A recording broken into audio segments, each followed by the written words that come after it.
আমার বড় মেয়ে আজ কিছুদিন পর্যন্ত বলতেছে, মা তুমি আমাকে বিরিয়ানি রান্না করে দাও, বিরিয়ানি রান্না করে দাও। আসলে সময়ের অভাবে ব্যস্ততার জন্য মেয়ের জন্য রান্না করে দিতে পারিনি।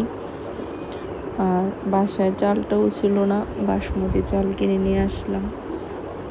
সকাল সকাল মেয়ের ইচ্ছা পূরণ করার জন্য রান্না করে ফেললাম। আর এখন তো রান্না করা খুবই সহজ, কোনো কিছু না পারলে ইউটিউবে সার্চ দেওয়া যায়।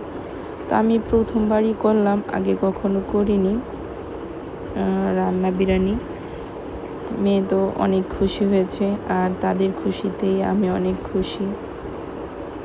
আসলে বাচ্চারা কোনো কিছু বললে বাবা মা না করে পারে না, যতক্ষণ পর্যন্ত না করতে পারে ততক্ষণ পর্যন্ত মনের মধ্যে একটা অস্থিরতা কাজ করে।